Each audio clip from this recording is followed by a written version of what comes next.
Hello, everyone, and welcome back to Wheel of Franchise Episode 2. In today's episode, we are going to be signing free agents, making some trades possibly, and playing the first 3 preseason games. Now, before we get into it, I do want to say if you have enjoyed the first episode and are looking forward to this episode, please leave a like and subscribe. But let me just jump into some of the rules. So, normally we are going to be playing each week in full. That means 8-minute quarters for me, playing on all men with our team.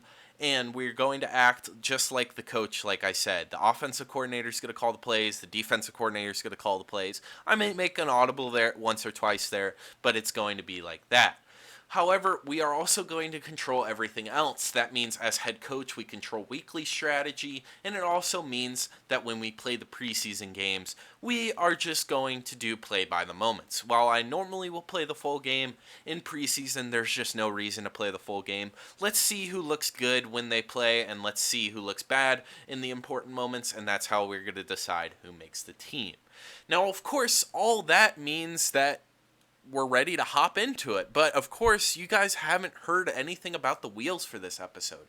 In every episode, there will be a wheel. Now, most of the wheels are going to have to do with the game performances, such as a challenge wheel, or perhaps a stat wheel on a stat we need to get, or maybe a play we need to run, something like that. However, for the preseason games, we're not going to do that. For the preseason games, as you can see here, we have a wheel that has 5, 8, 10, 12, 15, 18, and 20 on it. This wheel is going to determine how many free agents we sign. Of course, the fantasy draft signed 54 players for us. We took 36 of those, which means there's 21 spots on the team left open. So this wheel will determine if we sign anywhere from 5 to 20 free agents. Now, of course, a normal team in the NFL will fill up their entire roster to 75. So that's what we're hoping for. We're hoping for 20 here. See if we can get any free agents that will make the team or at least put up some competition in preseason. But of course, if we get 5, we're going to have to be very smart. So let's go ahead and spin the wheel. It is spinning. I don't want 5. Anything but 5 is good. I'll take 12 or 15. Keep going to 15. Keep going to 15. Keep going to 15. Oh my gosh, we get very lucky. It goes all the way to 15. While that isn't the best, that's kind of in the middle. It's pretty good. Let's go ahead and look at the free agents. So while 15 may seem like a lot, that actually isn't a ton. Like I said, most NFL teams fill up their rosters to 75. We will only be filling up to 69. Nice. Anyway, let us jump in and we're going to go by position and see who we can pick up. Now, I would actually like an older QB to be on the team. However, Chad Henne and Brian Hoyer and Josh Johnson are just not the guys I'm looking for. I mean, I would have taken maybe a Cam Newton, a guy like that at least can run the ball, but I mean, Chad Henne and Brian Hoyer can't run the ball or throw the ball. So I think we might skip on QB for now. Next is running back, and I do want to bring in an older running back. We have a lot of young guys, and if you look at the player tags, it says bridge player / mentor. Bridge player stinks, but mentor means they will mentor up the younger guys and make them a little bit better. For that reason, since we have so many young guys at the running back position, I am going to bring in either Mark Ingram or Latavius Murray. I think Latavius Murray kind of brings that power back dynamic, and while they're both classified as power back, I'd say Mark Ingram also has the ability to receive the ball. So I think since Mark Ingram is just better well-rounded, we're going to take Mark Ingram. Let's move on to tight end, wide receivers, or pass catchers.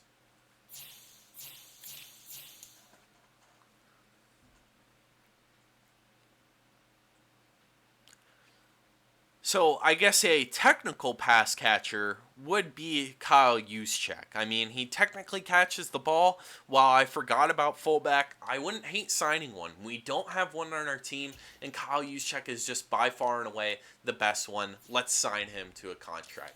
Now we can move on to our pass catchers, which is going to include wide receiver. Again, we have a lot of young guys, and as you can see, Deshaun Jackson has a good overall and the mentor tag. I think we have to sign him here. That makes 3 signings out of 15. So we're already kind of off track and we need to slow it down. But let's see what happens here. As I said, in Madden, speed kills. So I'm definitely looking for speed here. Marquis Goodwin is old but doesn't have the mentor tag. Bo Melton is young and 94 speed. He might make the team. I think we signed Bo Melton and Tutu Atwell. They're both young. They're both, well, one of them is a rookie. Tutu Atwell is going into his second year, but they both have speed and could find a place on this team. At least they'll make the roster a little more competitive at the wide receiver position since we were lacking there. Let's move on to the next pass catcher and tight end. Now, we do already have a good tight end core. We have Kyle Rudolph, Tyler Conklin, and Cade Otton. The only improvement I would make to that core is maybe getting a blocking tight end. As you can see, there's not a lot of them. So it's mostly going to be looking at the blocking stats to see what possession and vertical threat tight ends can also block. Guys, while he is old, he has 84 speed and some of the best blocking stats. Demetrius Harris, let's take him and put him in our tight end core. Moving on to the offensive line. At left tackle, there is Dwayne Brown, who has the mentor tag and is a good 79 overall. However, I think we're okay at left tackle. I don't necessarily want him. At left guard, another mentor, Jason Peters, 76 overall. That's pretty good. Again, I don't want him. While I am looking for offensive line depth, it would be more young guys that have promise. I'm just not seeing any. All these old guys with the mentor tag are good, but I really want someone that can develop as a rookie. I was hoping around the 66, 65 overall range, and I'm just not seeing it here anywhere at the guard positions or at the tackle positions. Let me do a little bit of searching, and I'll bring you guys back. Guys, I'm just not seeing the quality of player we need, and I wanted a quantity of them. I wanted a couple rookies that could maybe fight for an offensive line spot. So instead of taking quantity, we are going to take quality in Dwayne Brown and sign him to the left tackle position. Maybe he can be a mentor for one of our players. Let's move on to the defense. On the defensive line, we are actually pretty deep. I mean, we have the Vikings edge rusher, we have Robert Quinn and Jalen Phillips as our edges. Those are 3 good edges. So I'm not looking for edge here, especially since Robert Quinn could probably play the role of mentor. Instead, I'm looking at D-tackle. We are kind of weak there. I would like a young gun again that can maybe develop, but there's just none. Maybe we'll see one at right end, but I doubt it. Yeah, just no one good here. Just poor offensive and defensive players at the line positions. But I think Matt Henniganson, as a rookie, is 6'3", 289. While he is a right end in the free agency, he can probably slide over to D-tackle. We're going to sign him and slide him over to D-tackle. Now, our deepest need is probably at linebacker. We put 3 linebackers on the field as a 4-3. That is our left outside, our middle linebacker, and our right outside linebacker. So we definitely need some linebackers that can play ball. And I think Ty Summers is going to be one of them. 87 speed, kind of a big body. He can definitely play ball. He's a little bit older, but he probably finds a spot on this team. Another important stat for me, like I've always said, is speed. And that is even more so important at the linebacker position. So I'm really just looking here for good speed and good overall and good age. And I think Balin Spector, the rookie, fits all of those. We're going to sign him as well. Let's move on to guys, remember from the first episode at the end where we went over our rosters, we have a lot of young corners. So again, getting a mentor would be a pretty good move for us. And the best overall, while he is slow at 86 speed, is Jimmy Smith. He has the mentor tag. He recently just retired. I hope he has a good retirement, but we're bringing you back for the franchise. I would also like one more younger corner with a lot of speed, so let's search by that. Guys, go an absolute speed demon, Kalen Barnes, 97 speed, 64 overall. As a rookie, we are definitely going to sign him. And then we're looking at safeties. Now, we have 3 safeties at each position, and we don't really need a mentor because they're not young. However, one of the safeties is Dion Bush, and I could definitely see one of these younger safeties giving him a run for his money for a roster spot. I think Tyson Anderson with 92 speed, strong safety, as a rookie, is going to make a play for Dion Bush's roster spot. And of course, last but not least, we need a kicker, and I have my favorite kicker. It's Tyler Bass, 96 kick power, star development at only 25 years old. Welcome to the team. And let's see how we did. We signed exactly 14 players, one under our limit. That is pretty good. So let's move on to the next part of the preseason. Of course, guys, the next part of the preseason would be actually playing the preseason games. But before we do that, let's just look at the depth chart of the team. This is what our offense looks like. Now, there's some changes that need to be made. I think Quez Watkins is going to play over Deshaun Jackson, and Alec Pierce all the way down on the depth chart is going to play over Deshaun Jackson as well.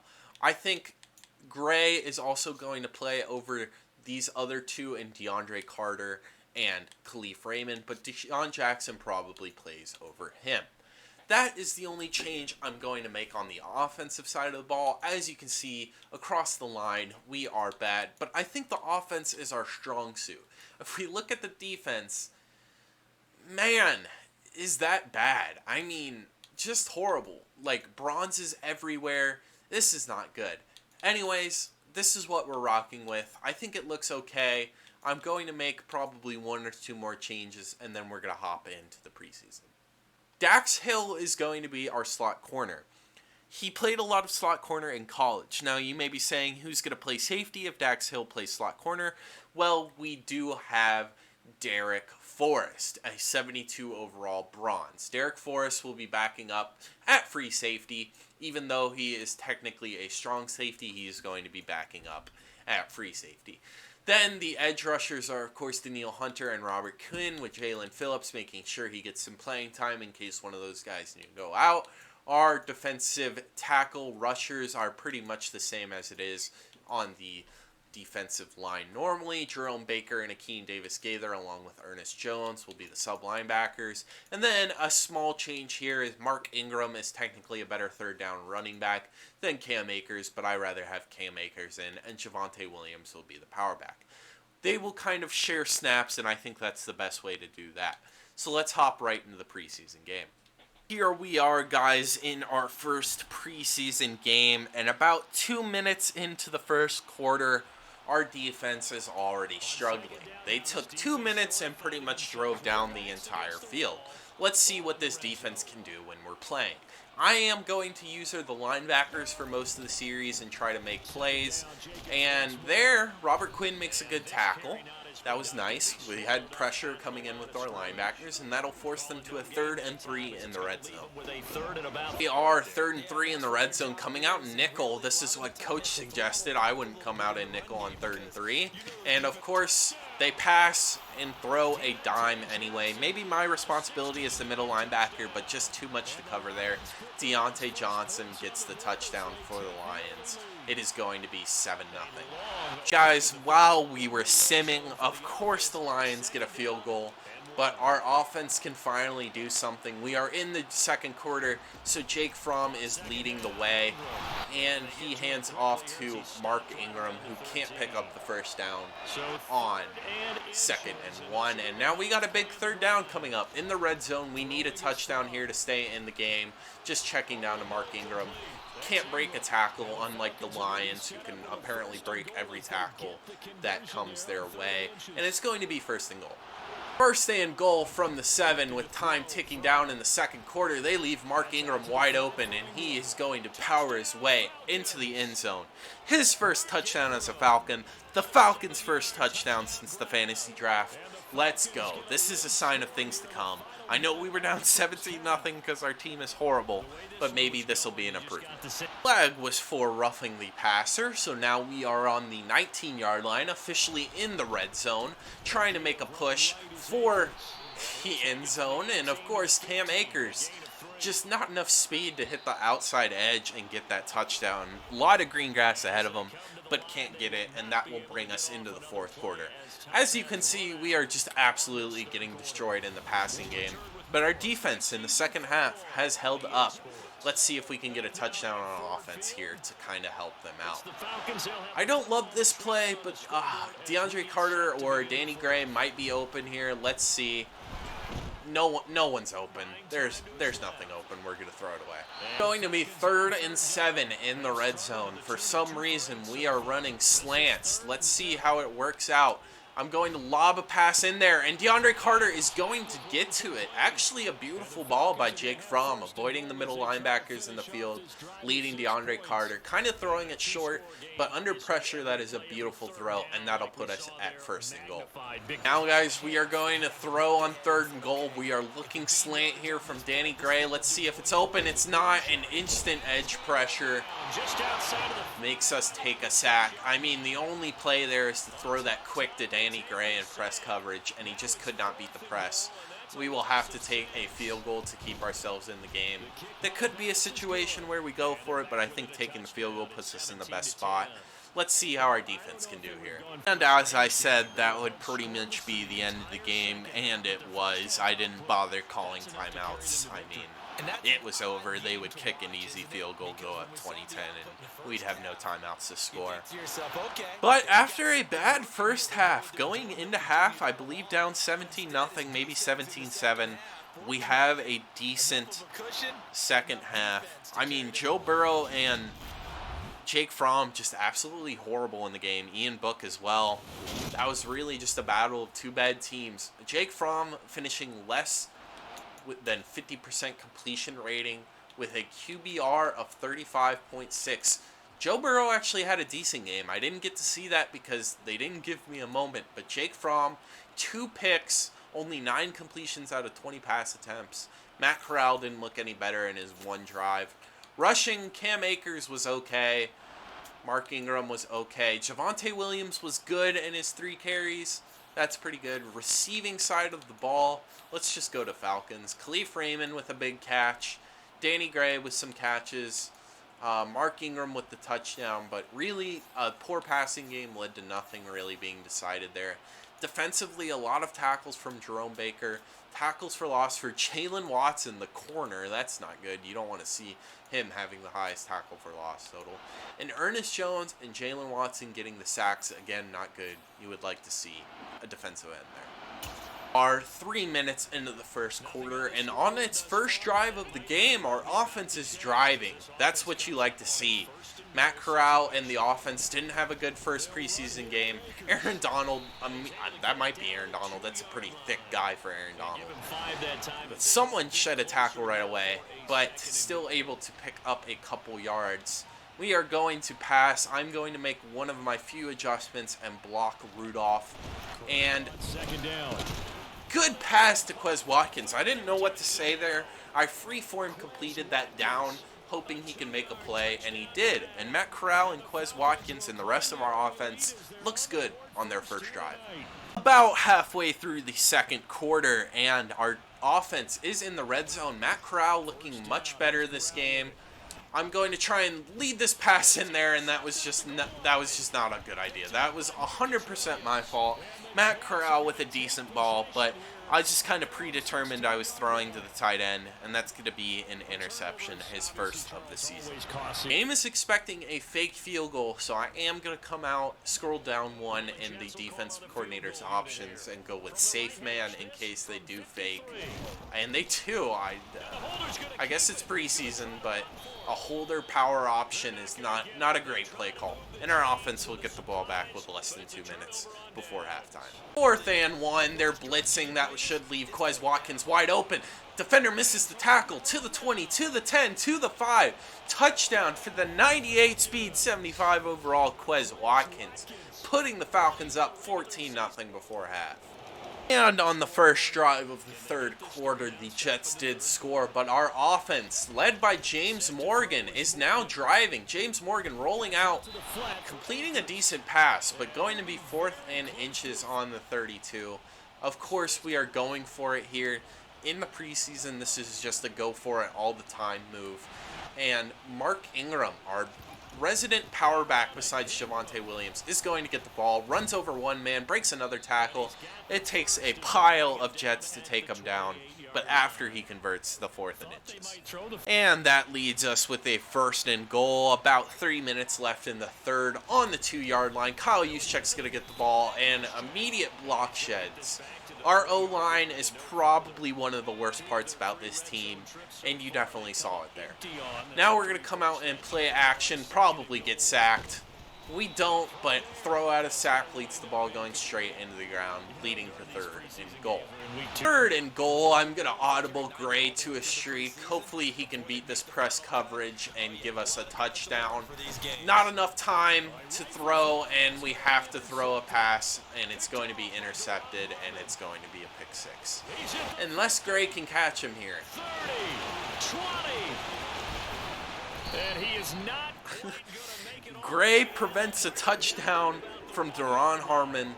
I don't know how Duron Harmon is in press and beats Gray, but Gray stops at pick 6 by 1 yard. Ladies and gentlemen, we are in the 4th quarter. Our defense getting a touchdown for us, leading us to be up 21-14. And on a big 3rd and 7, Jerome Baker is going to have to make a play here. I see about 4 men wide open, and Jalen Phillips gets the sack. I don't know what Jordan Love is doing there. There were probably 4 or 5 people open out of the 4 or 5 running routes. 100% open rate. And Jordan Love just antsy in the pocket. Gets sacked by Jalen Phillips. And so on the field, Jets are on R36. We need a stop here. I will let them take that check down any day. That allows for big hits. And Jerome Baker lays the wood there, unable to get a turnover. But you do like to see that. Again, another check down. Forrest is going to make a play. Jordan Love completing passes, but not making much of a difference. And I keep hitting right trigger, so it keeps bringing up a message. And another quick hitter. But they can't keep doing that. I mean, they need to score. They're not going to score. Well, maybe they are going to score.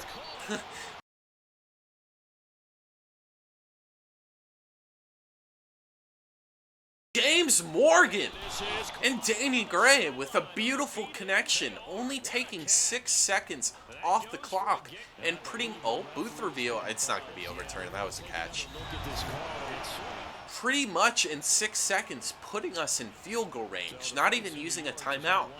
Now we are in position to win this game, not just tie it. They have overtime in preseason, but we are at least going to try and make this a little competitive. James Morgan does complete the pass, and that'll let us take one shot at the end zone. Good read from James Morgan to recognize there's no one playing in the flats, and the free agent pickup Harris kind of takes advantage of that and does a good job. Let us call verticals here, test the end zone one time, and see if we can get a big play to win the game.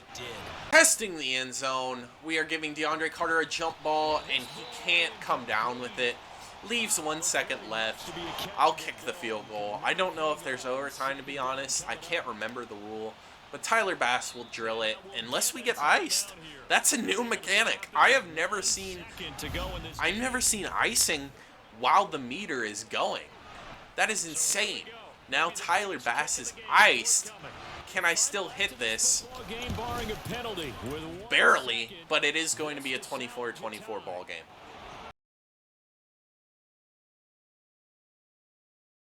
As you can see here, Matt Corral with a good game. 1 interception kind of soils it a little bit, but a pretty good game.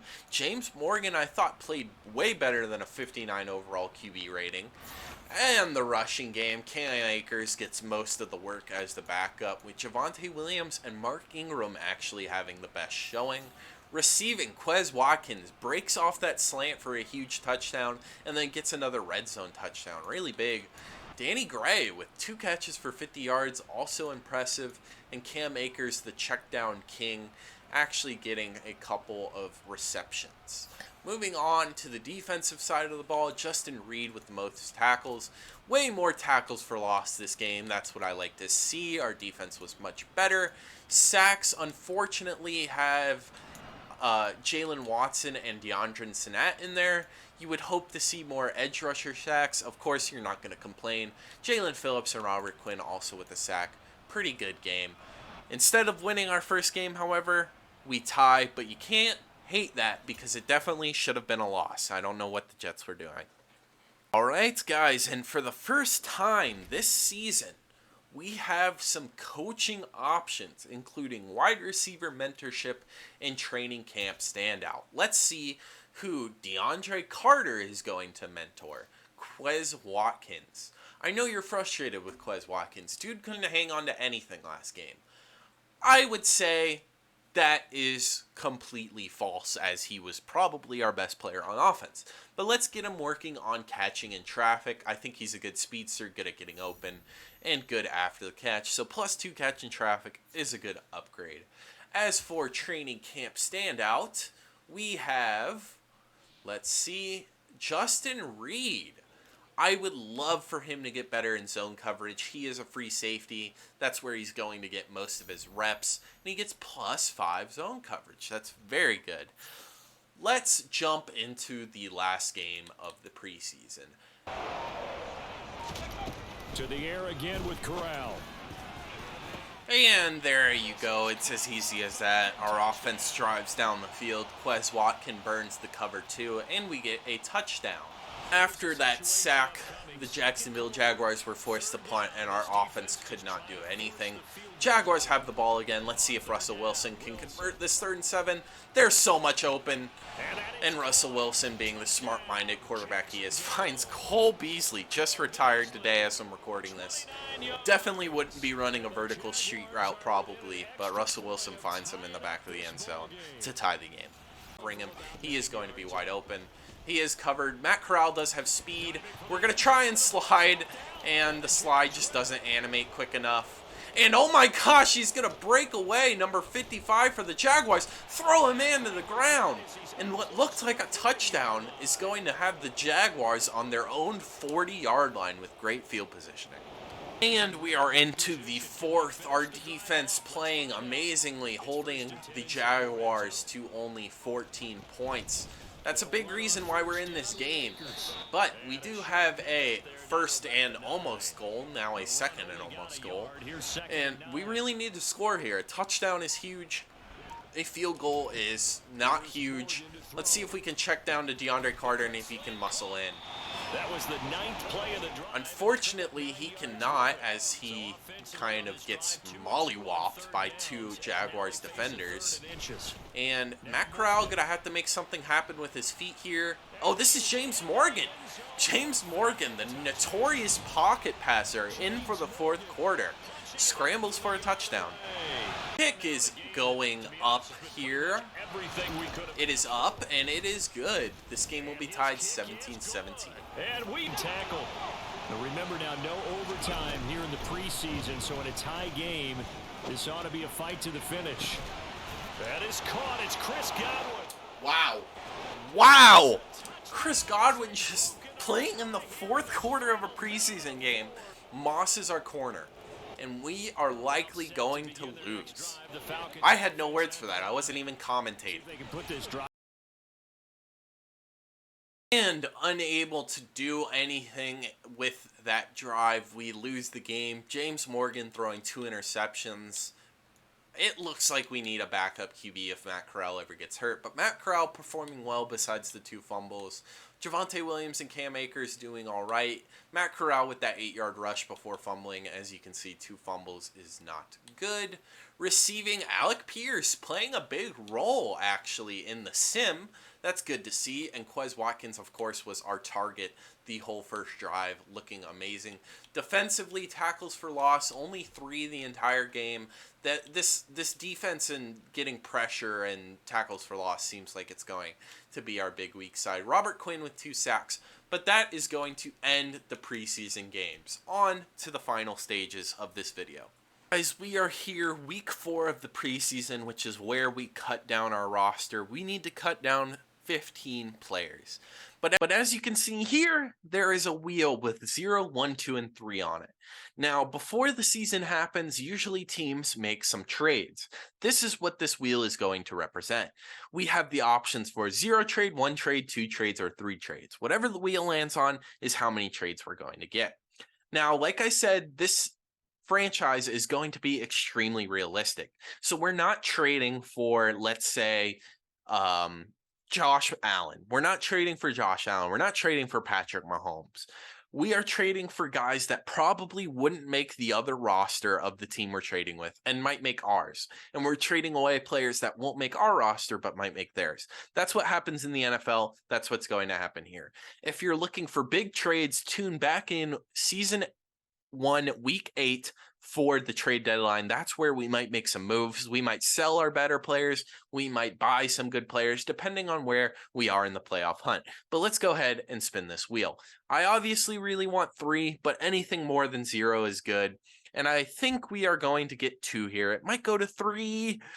It's not. We're going to get 2. Let's see what we can do. I think 1 has to be a backup quarterback because James Morgan and Jake Fromm just played horribly. But let's see what the... So guys, our first trade is going to be for Zach Allen. He is on the trade block, so the Colts want to get rid of him. I think Zach Allen probably plays defensive tackle for us. He's actually kind of popping off in real life. He's doing really well, and he does help our defensive tackle position, which is probably our worst position. Matt Breida, on the other hand, is on our team, but he is our 4th string running back and is overall just a worse Mark Ingram. So I think getting rid of him here makes sense for a better player. Matt Breida for Zach Allen. Welcome to the team, Zach Allen. I know I kind of am gaming the system because I said only 2 trades and I'm trading for 2 players in this trade, but we are trading Jake Fromm and Cornelius Lucas III in a 4th round pick for Kenny Pickett and Austin Jackson. I honestly think Jake Fromm is a downgrade to them from Kenny Pickett, but maybe they see something in him. Kenny Pickett is obviously an upgrade for us, and I would also argue Austin Jackson's an upgrade for us. Way younger, similar overall, and all we have to give up is a 4th round pick. I think Kenny Pickett automatically comes in and is the backup. I liked how Matt Corral played, so there's no QB competition here for me yet. Maybe if we get into the season and something crazy happens, Matt Corral throws 4 picks in a game, maybe we do see Kenny Pickett. But for right now, this is our second trade.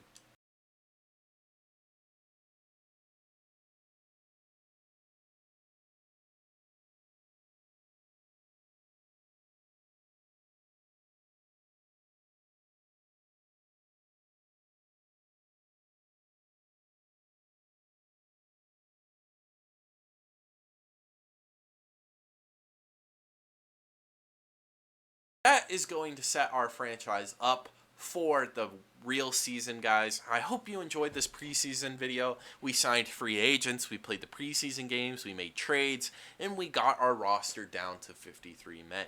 If you guys liked and enjoyed this video, please leave a like and subscribe. There'll be more coming in the future. This has been J2 Gaming.